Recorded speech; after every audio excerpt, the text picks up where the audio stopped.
Después del terremoto, pedí quedarme en casa de mis padres con mi hija de 5 años. Me dijeron que no teníamos espacio para ella. Rompió a llorar. No lloré. Solo dije, anoté. 3 días después, se arrepentían de todo. Hubo un terremoto, no de esos de película con rascacielos derrumbándose. Solo una sacudida violenta que hizo temblar las paredes y que mi armario rechinara. El sonido de platos mordiéndose. Cuando paró, mi hija Ruby, de 5 años y pequeña para su edad, estaba en la puerta agarrando su zorro de peluche como si fuera a morderlo para que se quitara el temblor. Mamá, susurró. No pasa nada.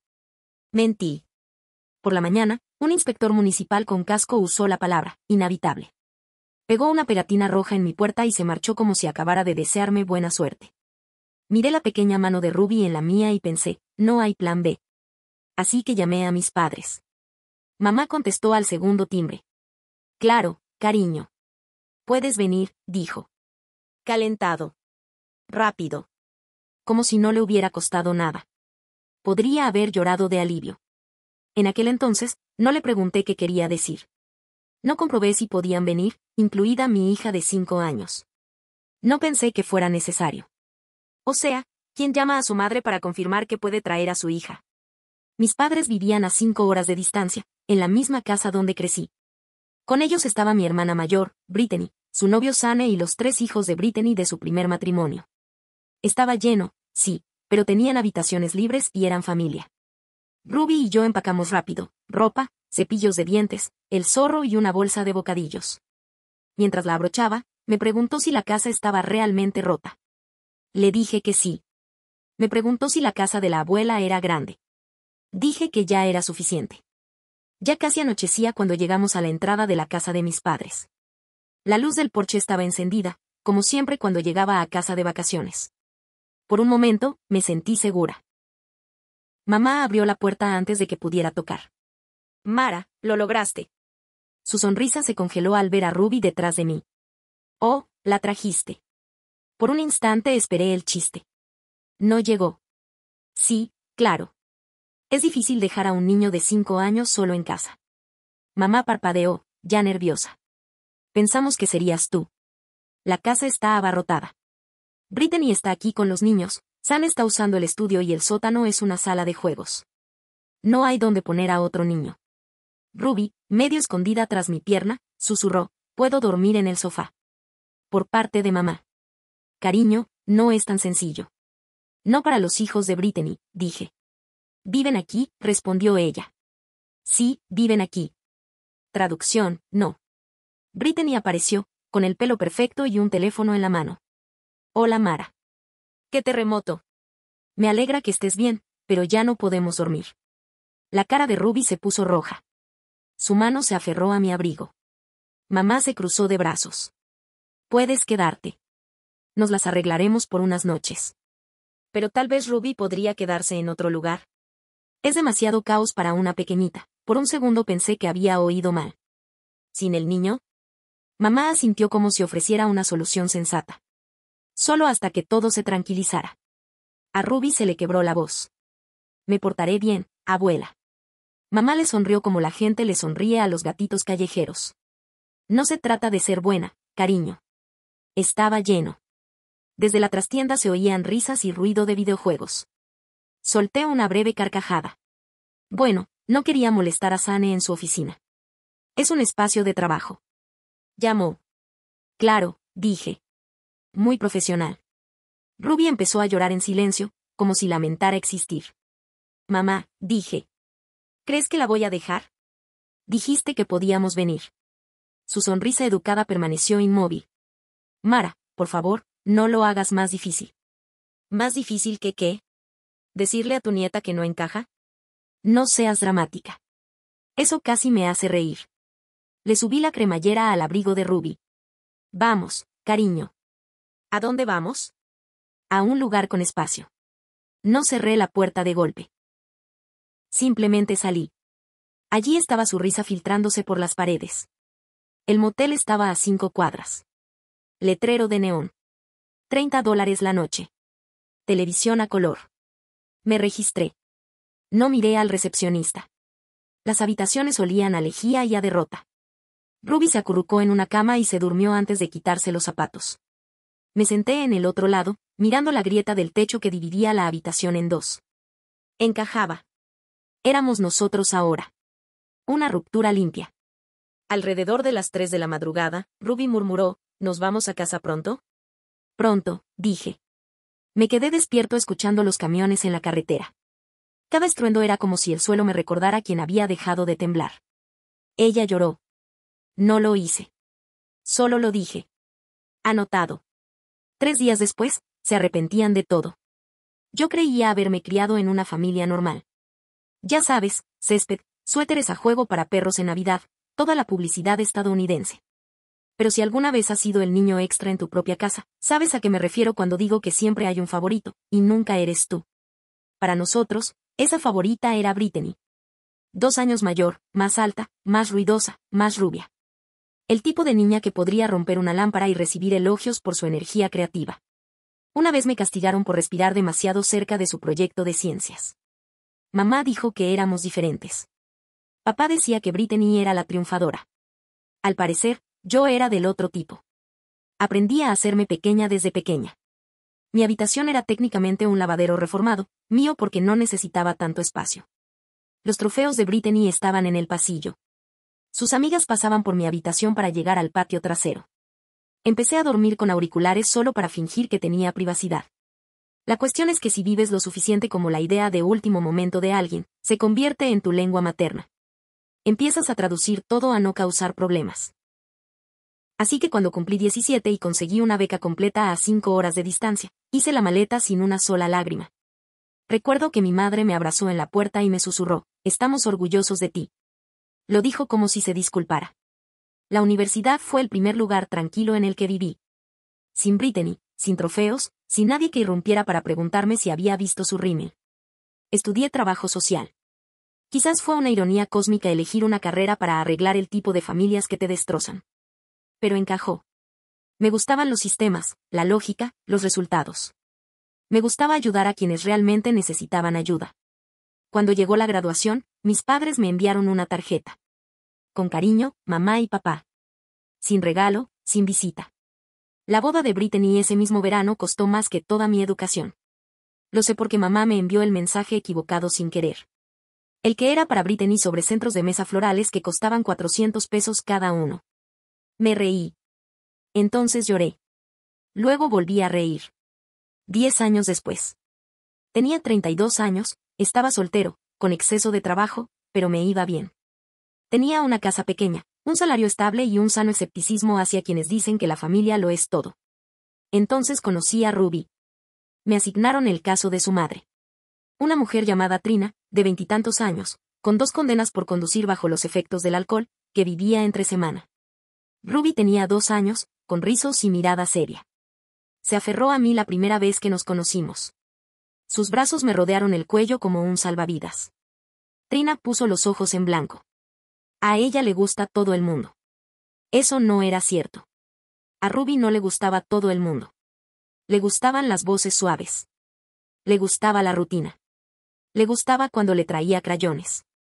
Durante meses, la visité 2 veces por semana.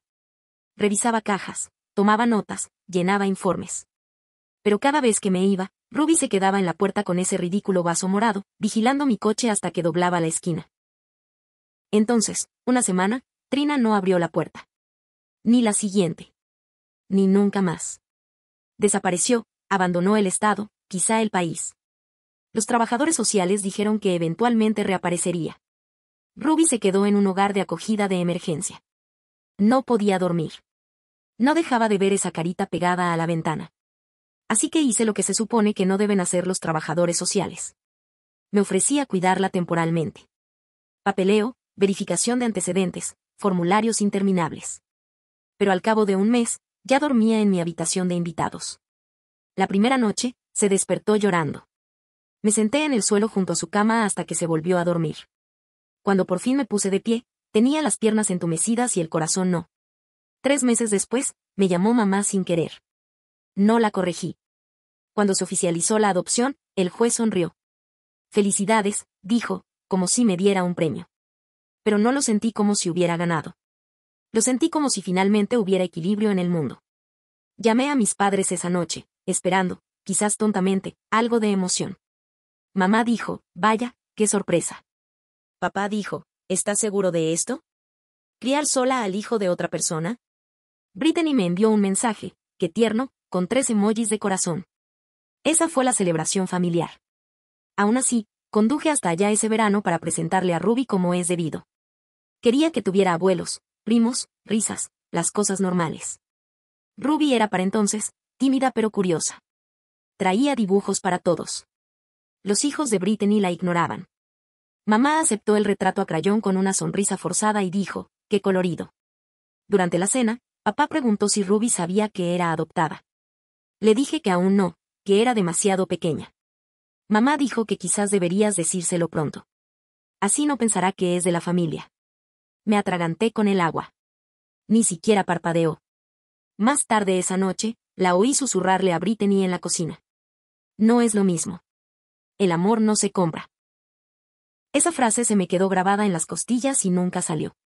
Aún así, seguí visitándola. Vacaciones, cumpleaños, remordimientos, lo de siempre.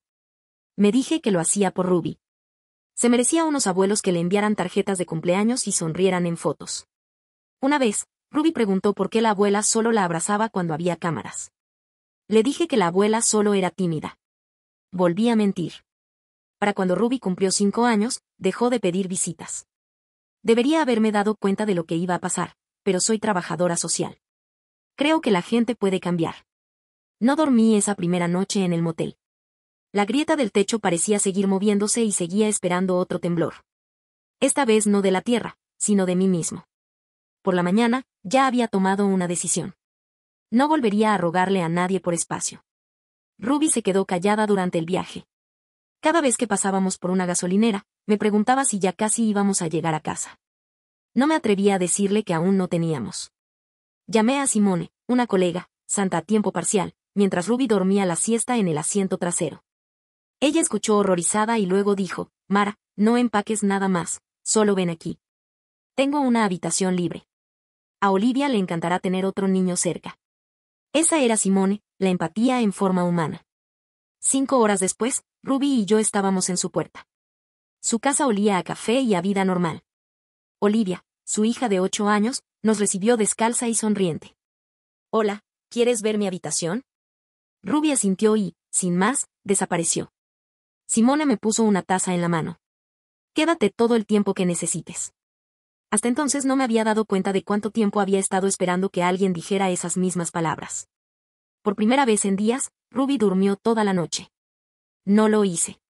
Mi cuerpo estaba tranquilo, pero mi mente corría a toda velocidad. Ya sabía que era dueño de 1/3 de la casa de mis padres. Una herencia de mi abuelo cuando tenía 17 años. Nunca la usé. Ni siquiera pensé que fuera mía. Era propiedad familiar. Sagrada. Intocable, pero después de que le dijeran a mi hijo que no podía cruzar ese umbral, algo se resquebrajó, algo que no tenía nada que ver con fallas geológicas. A la mañana siguiente, sentada a la mesa de la cocina de Simone, revisando los papeles del seguro, se me ocurrió una idea. Si no tengo una habitación allí, ¿por qué pago una? Porque me costaban $200 al mes, como un reloj, para el mantenimiento. Un pequeño impuesto familiar para quedar bien con ellos. Abrí mi app bancaria y detuve la transferencia. ¿Un toque? Listo. Fue como cortarle la correa. Entonces surgió la siguiente pregunta. ¿Y ahora qué? Abrí mi portátil, busqué un abogado inmobiliario cerca de mí y pedí cita para el día siguiente. Cuando se lo conté a Simone, no intentó disuadirme. Ella solo dijo que ya era hora. La abogada era una mujer llamada Franklin, de unos 50 años, tranquila, con una voz firme. Revisó la escritura y dijo, está usted en copropiedad con sus padres y su hermana. Eres libre de vender tu parte o solicitar la venta de toda la propiedad, dije. ¿Incluso si viven allí? Sobre todo si viven allí. Me reí. Quedó quebradizo. Así que es legal recuperar el suelo sobre el que están. Ella no sonrió. Perfectamente legal. Eso era todo lo que necesitaba. Le dije que siguiera adelante. Redactó el aviso esa misma tarde.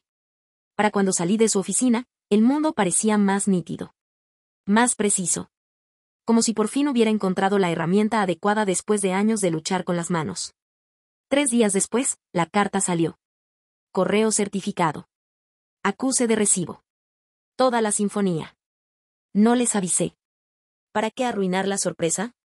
El teléfono sonó la noche siguiente. Llama a su identificación. Mamá. Por supuesto. Respondí. Hola mamá. No me has saludado. ¿Qué has hecho? Supongo que te refieres a algo legal o emocional. Mara, esta carta. ¿Vendes la casa? ¿Nuestra casa? Nuestra, repetí. Interesante pronombre. De fondo, la voz de Brittany resonó. Está haciendo esto por ese niño. Ese niño tiene nombre, dije. Mamá se quebró. No puedes hacerle esto a tu familia. Estoy bastante seguro de que mi familia ya me lo hizo. Luego se oyó la voz de papá. Un intento vacilante de razonar. Cariño. Piénsalo. Tú creciste allí. Yo también crecí invisible allí. Dije. ¿Recuerdas esa parte? Brittany agarró el teléfono. Nos dejarán sin hogar. Se quedarán sin hogar ustedes mismos. Dije con calma, solo vendo mi parte. Hubo gritos. Superpuestos. En pánico. Santurrones. Levanté el teléfono como si estuviera en llamas. Luego lo regresé y dije, siempre podrías comprarme. ¿De dónde esperas que saquemos esa cantidad de dinero?, preguntó mamá. Ay, no sé. Dije. Quizás por el espacio infinito que te ahorraste al no alojar a mi hija. Luego colgué. Esperaba sentirme culpable. En cambio, sentí claridad. Una claridad limpia y eléctrica. Simone me encontró de pie junto a la ventana, mirando al vacío. Déjame adivinar, dijo. Llamaron. Gritaron. Dije. Así que sí. Progreso. Ella asintió. Pi. Ovino. Ambos. Comimos en silencio. Ruby y Olivia dibujaron flores con tiza en la entrada. Su risa atravesaba la pesadez como la luz del sol a través de las persianas. Pensé que el terremoto era lo peor que podía pasar. Resulta que eso fue solo el comienzo. Para abril, Ruby volvió a dormir bien. Yo no. Todas las noches miraba el techo de Simone, esperando que el universo recordara que aún le debía algo. Cuando por fin sonó el teléfono, casi le di las gracias. Tus padres respondieron. Dijo Franklin. Claro que sí. La culpa tiene una mecha lenta, pero una puntería perfecta. Dicen que ya te dieron tu herencia. Continuó diciendo que gastaron tu parte en criarte. Me reí tanto que asusté al gato. Así que mi infancia fue sola. ¿Debería pedirles pañales por Venmo? Es una táctica dilatoria, dijo. ¿Retrasar? Claro. Pero algo en su voz me decía que me abrochara el cinturón. A la mañana siguiente empezaron los chismes. No es local, 5 horas te dan distancia, pero las redes sociales viajan más rápido que el tráfico. Publicación de Brittany. Hay quienes desalojarían a sus padres si eso les hiciera sentir poderosos. Mamá comentó con un emoji de corazón. Simone deslizó su teléfono por la mesa. ¿Estás bien? Genial, dije. Siempre he querido estar en tendencia para parásitos. Me dije que no me importaba. Entonces imaginé a Ruby leyendo esas publicaciones algún día y sentí un nudo en la garganta. Lo peor. Los me gusta. Docenas de ellos. A la gente le encanta un villano que reconocen del Día de Acción de Gracias. Una semana después, Franklin volvió a llamar. Encontré algo, dijo. ¿Querrás sentarte? Ya estoy tumbada, dije. Adelante. La propiedad tiene una hipoteca. Una hipoteca enorme. Sé que pidieron un préstamo hace años. Tú lo firmaste, dijo. ¿Qué? Envió el expediente. 3 segundos después, mi correo sonó. 4 firmas. Mamá. Papá. Brittany. Yo. Excepto que la parte de yo era la letra de un desconocido que se esforzaba demasiado. Limpia, firme, practicada. Como cartas de amor falsificadas por dinero. Volví a llamar a Franklin. Esa no es mi firma. Lo supuse, dijo. Tendremos que informarlo. Durante las siguientes 48 horas, me moví como un fantasma. Preparé la cena, ayudé a Ruby con la tarea y le sonreí a Simone. Adentro, el suelo ya se agrietaba de nuevo. No solo me habían usado. Me habían usado. Mi nombre. Mi confianza. Mi estúpido silencio. La audiencia judicial se programó una semana después. Otras 5 horas de viaje. 5 horas para reflexionar sobre cómo suena la traición en el lenguaje jurídico. Al entrar, mamá me miró con la misma expresión que solía reservar para las manchas de la alfombra. Britney se cruzó de brazos como si posara para el martirio. Papá miró al suelo. El juez examinó rápidamente la solicitud de anticipo, suspiró y la descartó como si fuera un mal guión. Entonces Franklin mencionó la hipoteca. La sala se quedó en silencio. La cara de mamá se desvaneció. Britney abrió la boca. Los nudillos de papá se pusieron blancos. El juez pronunció la palabra falsificación, y algo dentro de mí se relajó. En ese momento lo supe. Pase lo que pase, ya no era yo el que estaba roto. La investigación avanzó con rapidez. El banco lo confirmó. Firma falsa, documentos falsos, todo olía a desesperación. Me exigieron el reembolso de inmediato. Debería haberme sentido reivindicado. En cambio, me sentí viejo. Mamá llamó esa noche. ¿Cómo pudiste hacernos esto? Estoy casi segura de que no firmé tu hipoteca, le dije. Lo recuerdas mal. Recuerdo respirar mientras cometías un delito. La voz de Britney me interrumpió. Chillante, nos dejarás sin hogar. Bienvenido al club, dije, y colgué. Semanas borrosas. El prestamista quería su dinero. Su abogado pidió clemencia. Facebook no paraba de publicar mensajes de lástima, la familia, destruida por la avaricia. Simone empezó a ocultármelos. No necesitas eso, dijo ella. Yo sí, dije. Es la prueba. ¿Prueba de qué? Que incluso después de la verdad, seguirán eligiendo la mentira más bonita. La orden de venta vino después. Agente designado por el tribunal. Precio justo de mercado. La casa donde crecí apareció de repente en un enlace de una inmobiliaria. Las fotos parecían falsas. La luz del sol era demasiado limpia, los pisos demasiado brillantes. Ni rastro de la grieta en la pared del pasillo que solía trazar con el dedo cuando tenía 10 años. Franklin llamó la mañana que se vendió. Los fondos están disponibles. Tras liquidar la hipoteca con las cuotas, tus padres y tu hermana no reciben casi nada. Tu tercio permanece intacto. Le di las gracias. Mi voz no sonaba como la mía. Esa noche, Ruby y Olivia estaban dibujando con tiza en la acera. Ruby levantó la vista y dijo, «Mami, ¿ya terminamos?» Sí, dije. Ya terminamos. Pero sabía que lo peor aún no había llegado. Nunca termina con el dinero. 1 hora después, mi teléfono vibró. Un mensaje de mamá. Lo perdimos todo por tu culpa. Sin disculpas, sin confusión, solo acusaciones. Limpio, perfecto, familiar. Lo miré hasta que las letras se difuminaron y luego lo borré. Simone salió con 2 cervezas. Pareces alguien que sobrevivió a una tormenta. Sí, dije. Solo que no saben que siguen ahí. Más tarde, cuando la casa ya no les pertenecía legalmente, me quedé despierto pensando en mi firma falsificada. Como lo habían practicado. Qué cuidadoso hay que ser para copiar a alguien a quien nunca has visto de verdad. Eso es lo que me mantiene despierto. No el crimen. La precisión. Unos meses después, estoy en casa. Por fin terminaron las reparaciones. Paredes nuevas, cimientos nuevos, sin grietas ni etiquetas rojas. Solo silencio. Nuestra casa se siente sólida de nuevo. Y esta vez, es realmente nuestra. La venta de la casa de mis padres por fin se cerró. Me costó 618,000 pesos.